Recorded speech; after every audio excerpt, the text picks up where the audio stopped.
मद निशारे 15 वर्षर सान भाई प्रथमे निजर बड़ भाई को हत्या करथिला। तापर तार 6 मासर गर्भवती भाउज सह जोर जबरदस्त दुष्कर्म कर सारिला परे भाउजर पेट को गुईठा मारी मारी भाउज पेटर 6 मासर पिला को बाहर करी भाउज को करिथिला बेरहम भाव में हत्या। पुणी हत्या कर सारिला परे भाई भाउज एवं तांकर से 6 मासर पिला को जो घरे रोहुथिले सेही घर भितर ही 5 फुट गात खोड़ी भाई भाउज को पति देइथिला। आउ एही काम रे सहयोग करिथिला मरी जाइथिबा पुअर एवं मारिथिबा पुअर मां माने बड़ पुओ एवं बहु को हत्या करी घर भितर माटी खोड़ी पतिबारे साहाय्य करिथिला तार निजर मां। पुणी एही घटनाटी 15 दिन पर खुलासा होइथिला। आउ एही हत्या कांडटी केमिति खुलासा होइथिला पुणी काहेकि सान भाई हत्या करथिला निजर बड़ भाई एवं 6 मासर गर्भवती भाउज को आसंतु पूरा कहानीटी जानि। आपण मानकु मोर नमस्कार, स्वागत करछि सिपाही सिपु यूट्यूब चैनल को। पुणी थरे नेक्स्ट आ गोटे क्राइम केस रे एही घटनाटी सामना को आसीछि गुजरात राज्यर जूनागढ़ जिला रु। जूनागढ़ जिले में गोटे परिवार रोहुतिले किंतु सेही परिवारटीर घर प्रकृत में बिहार थिला हेले सेमाने आसी गुजरात रो जूनागढ़ जिले में बसवास करुथिले। परिवारटी साधारण परिवार थिला। बीरमा देवी पाखरु 2टी पुओ संतान जन्म नेइथिले। आउ बीरमा देवी निज स्वामी सह गोटे आश्रम में रोहुथिले। ता बड़ पुओर ना थिला शुभम गिरी आउ बयस थिला 21 वर्ष आउ सान पुओर बयस थिला 15 वर्ष। किंतु 2020 मसीहा कोरोना महामारी समय बीरमा देवीर स्वामींकर मृत्यु हो जाइथिला। तापर शुभम गिरी बापा गला परे निज परिवार दायित्व उठेबा पई गोटे इलेक्ट्रिकल दुकान करथिला। आउ सेही दुकान रो जहा सब टंका इनकम होतिला सेही पैसा रे घर चलुथिला। शुभम गिरीर बापा दुनिया छाड़ी गला परे ता मां गोटे प्रकार कहिबा तो साधु भी हो जाइथिला। सबु बेले भगवानकर सेवा करुथिला। सब किछि भलो भलो रे चलिथिला। पाखापाखी 1.5 वर्ष पूर्वरु बड़ पुओ शुभम गिरीर विवाह होइथिला कांचन कुमारी सह आउ तार बयस थिला 19 वर्ष। से मध्य बिहार बासिंदा थिला। कुमारीर विवाहर किछि मास गला परे से मध्य गर्भवती होइथिला 6 मासर। शुभम गिरीर सान भाई माने घरर सान पुओ जहार बयस 15 वर्ष थिला से बाट को चली जाइथिला। मद पी घर को फेरी आसीबा सो बाहर मध्य जुआ खेलुथिला। आउ एही सबु सान भाईर कारनामा देखि शुभम गिरी सब बेले टेंशन रे रहुथिला। आउ तांको भाई भाई भितर बहुत समय मध्य झगड़ा सृष्टि होइथिला। शुभम गिरी बहुत चेष्टा करिथिला निज सान भाई को बाट को फेरे आनिबो बोली किंतु सान भाई बाट को फेरिबा बदल रे बड़ भाई ऊपर ही बदला नैथिला। 16 अक्टोबर 2025 को सान भाई राति रे बाहर मद पी घर को आसीथिला। तापर तार बड़ भाई शुभम गिरी सह तार झगड़ा होइथिला।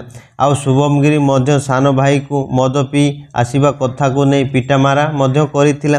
तापर समस्ते राति रे निज निज खाइबा खाई सोई जाइथिले किंतु सेही राति रे शुभम गिरी सोई नथिला। से बड़ भाई पाखरु बदला नेबा आशा रे रागी की पूरा निया पालटी जाइथिला। समस्ते सोई गला परे सान भाई शुभम गिरी सोईथिबा रूम को जाइथिला।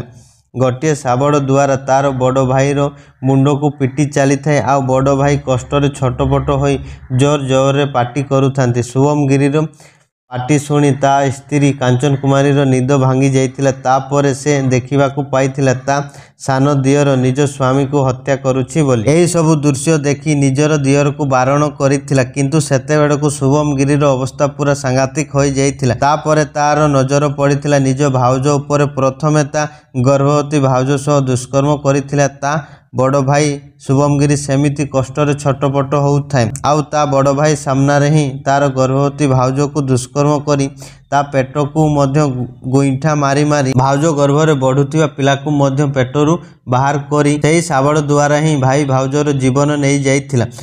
थरे आपण माने भावंतु गोटे स्वामी सामना रे तार 6 मासर गर्भवती स्त्री को प्रथमे दुष्कर्म करी तापर ता पेट को गुईठा मारी मारी हत्या करिथिला। आउ ता भाउज पेटरू 6 मासर पिला मध्य बाहर होई जाइथिला। तापर सेही शैतान दियर जो घरे रोहुथिला सेही घर भितर ही 5 ରୁ 7 फुट गात खोड़ी माटी भितर पति देइथिला तार भाई भाउज एवं नवजात शिशु को। आउ एही सबु कामरे साहाय्य करिथिला तार निजर मां बीरमा देवी। तापर कांचन कुमारीर परिवार लोक 16 अक्टोबर ରୁ 20 अक्टोबर पर्यंत तांको झियो जुआई सह कथा हेबाकू प्रयास करथिले हेले तांको झियो जुआई सह सेमाने कथा होई पारि नथिले। तापर कांचन कुमारीर बापा निज समधुणी पाखक फोन करथिला बीरमा देवी कांचन कुमारीर बापाकू कहिथिला पुओ बोहू बाहरकू बुलिबाकू जाइछंती 4-5 दिन पर सेमाने घर को फेरी आसबे। पुणी सेही दिन रातिरे ही बीरमा देवी कांचन कुमारीर बापाकू कहिथिला पुओ बोहू बुलिबाकू जाइथिबा बेले सेमानकर एक्सीडेंट हो जाइछि आउ सेही एक्सीडेंट रे ही तांकर जीवन चली जाइछि। एमिति बहुत प्रकार बहाना मारी कथा कहिथिला कांचन कुमारीर बापाकू हेले एही सबू कथा को कांचन कुमारीर बापा विश्वास करि नथिला। तापरे से सीधा बिहार रु आसी गुजरात रो जूनागढ़ जिले में पहुंची सेठाकार लोकल पुलिस को खबर दे कांचन कुमारीर बापा सीधा शुभम गिरी घरे पहुंची।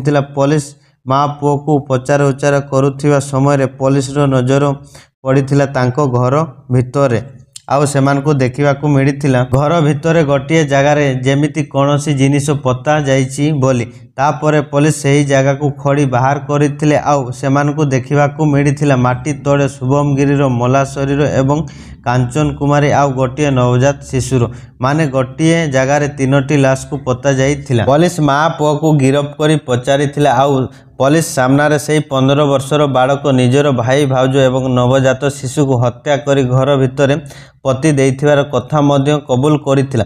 पुलिस पुणी थरे पचारिथिला तुमे काहींकि निजर भाई भाउज को हत्या करिथिला बोली तापर 15 वर्षर बालक ता भाई को हत्या करने पछर कारण कहिथिला। ता बड़ भाई ताकू सबु बेले मारपीट करुथिला। ता बड़ भाई पाखरु माड़ खाई खाई से पूरा रागिकी रहिथिला। बड़ भाई पाखरु बदला नेबा पई ता भाई को हत्या करिथिला किंतु बड़ भाई को हत्या करने समय रे ता भाउज सबु दृश्य देखी देइथिला आउ ताकू लागिला जदि भाउज को छाड़ी देवी तेबे काली सकाळे जाई से पुलिस पाखरे पहुँचीबो आउ पुलिस मते गिरफ्त करी सबुदिन पई जेल को पठेई देबो सेति पई मु प्रथमे भाउज सह दुष्कर्म करिथिली तापरे ताकू मध्य हत्या करिथिली।